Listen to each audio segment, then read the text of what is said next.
Hello, and welcome back to the Master Spawn.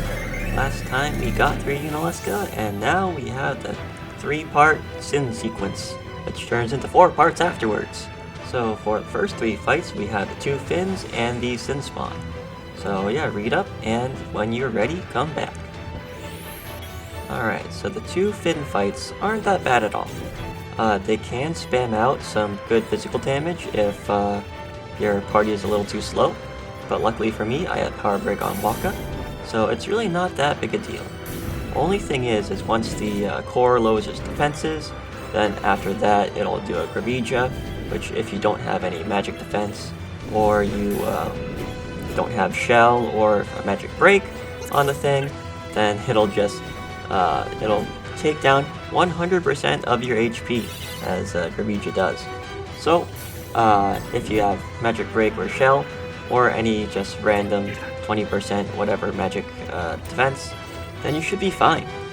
Just make sure that you save up a lot of your big damage for when the core defenses drop. And then, yeah, it does help if you bring the ship closer so your physical guys can take advantage of that. But again, I do think that it hits a little bit harder when you bring the airship up close, but when it's power broken, it's still definitely manageable. And if you haste up your characters, then you really don't have too much to worry about, because you get a lot of turns to actually react and heal. So even though it does whole party damage, you really should be fine with just an outfit potion every now and then. Then also poison is really good too, because yeah, even when the defenses are up, it still takes that fixed amount of HP damage. So yeah, poison is great against Sin. Well, to be honest, in this whole mod, poison's really good against a lot of the big HP sponges.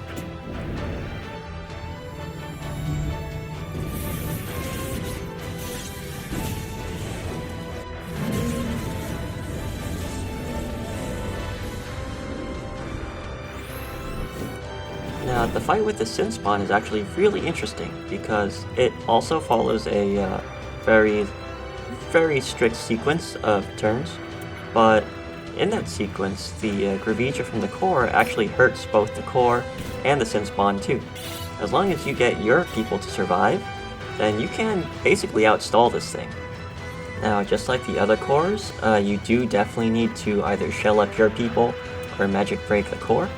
Now, in terms of me, I have magic break on Waka from way back when, so I don't really even need to worry about just spamming out shells for the sake of surviving.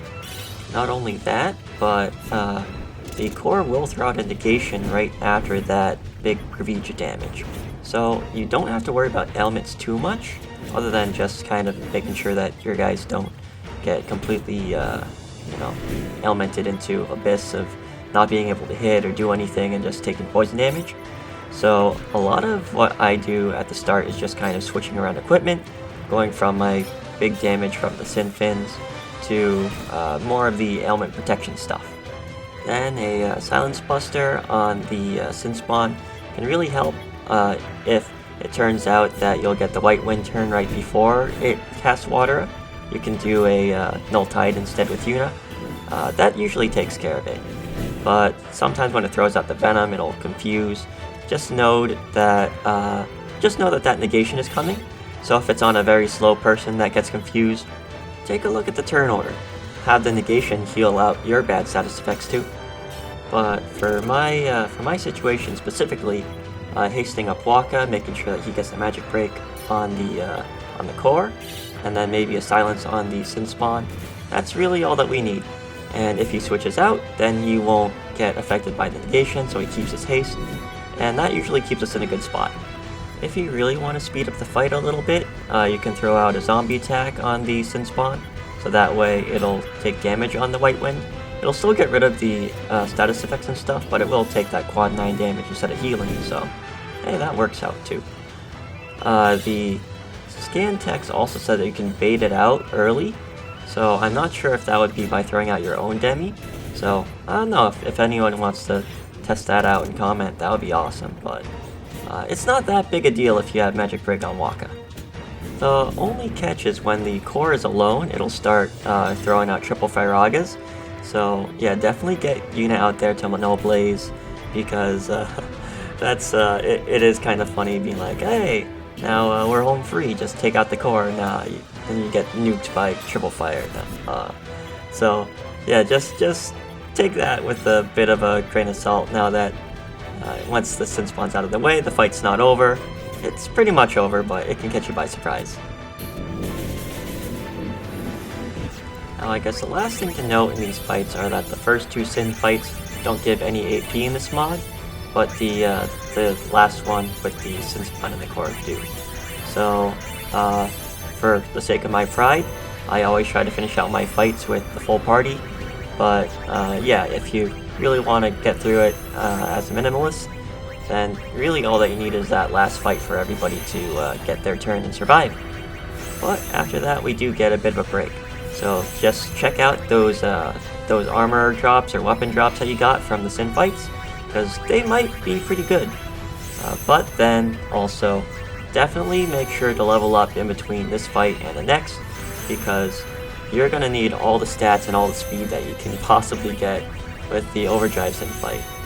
Not only that, but you have Rin on board so that you can restock. For the sake of prep work, I'll just say make sure that you remember who has your slow proof, your auto haste, or whatever you ended up doing for that, because again, the Overdrive fight is a big race against time.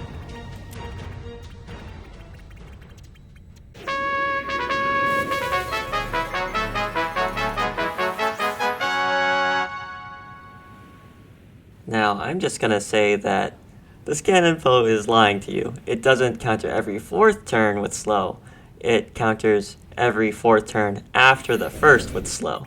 So, yeah, just make sure that you know that the slow is coming from that 1st turn, because every turn really does matter in this fight. Now, all of the attacks coming at you are magic based. So I'll throw out a magic break with Waka first, so that way, since he's slow proofed, he doesn't actually get slowed, but it's good prep work for the rest of the fight. Then obviously you have to slow down Sin and haste up yourself. Poison is huge, as it does that little bit of free damage every turn that you need to squeeze out every drop that you can. So that's definitely something you want to do at the beginning. But after that, I'm essentially letting Riku and Lulu carry the team based off of Demi and Copycat. Now sometimes Titus, Kamari, and sometimes Riku will pop in for a delay attack, but really for the most part, the big damage is coming from the Demis. Now the delays do definitely help though, because more turns is great, especially when it's slowed and your party is hasted. You might get like another 2 or so attacks based off of that. Now again, you would think that, hey, Threaten would be a great thing, because if you're on a timer, then, well, Threaten will just make it so that he doesn't get his turn. Well, yes and no. Again, like Unaleska, he can break out a Threaten if you hit him. So it's really good for needing to recover if you miss out on like a Water Gu or something like that, and rehaste up your guys and revive your guys. But in terms of just general, haha, I win, I can cheese out this countdown. No, you can't do that. It is kind of nice though that I have slow strike on Orin's sword, so after he's done his threaten, then he can actually like throw down a break and maybe slow it at the same time. So that's just something that's pretty cool.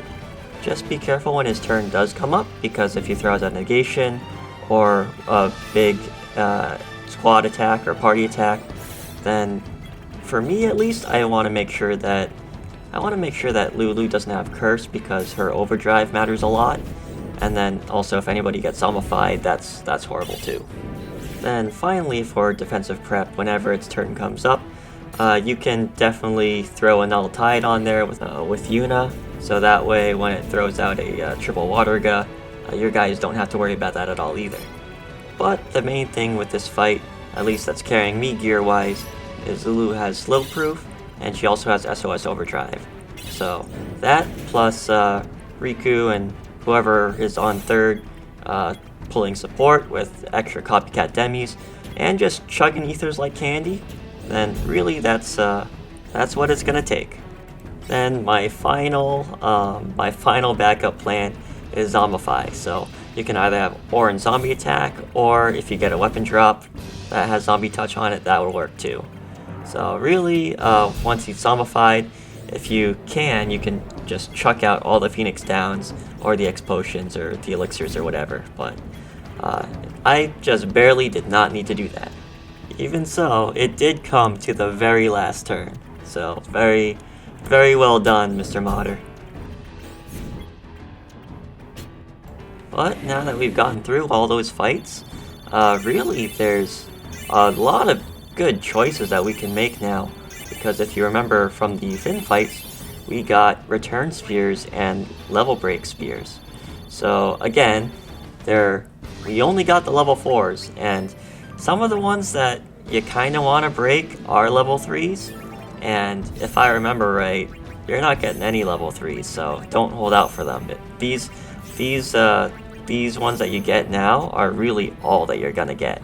So don't hold out being like, yeah, I'm just gonna store up levels for whatever. I mean, you can do that for some reason if you want to challenge yourself a little bit more, but honestly, just commit to it. It's my toughest bit with a lot of the RPGs, but hey, you need to squeeze out everything that you can. So what am I doing with the return and lock break spheres? Well, I am going to bring Lulu out into Riku's area, and I'm going to bring Waka into Lulu's area. Turns out that in this mod, really the magic stat of all of your party members are really high. Lulu's actually pretty mid as a mage when it comes to comparing to the others. Just so happens that she's the only one that actually has most offensive spells. So for her, I'm not actually going to have her backtrack for Ultima. I'm just going to have her pick up dual cast and then run straight to Riku, so that way she can get a lot of speed. And then remember that the Sinspawn core fight actually dropped HP spheres.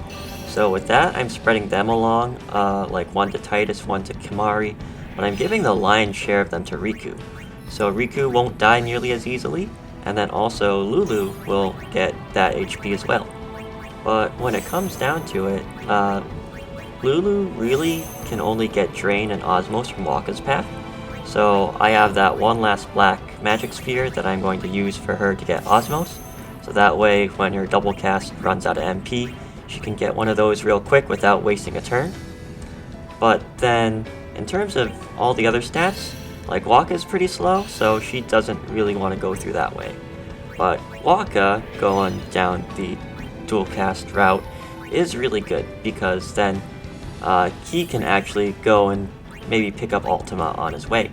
And while he does that, you'll get the elemental spells, and maybe Demi too. So that's my plan for them. We'll see how that works out in the future. But again, thank you for watching. That's gonna be it for today. So if you liked the video, I like your face. Bye bye.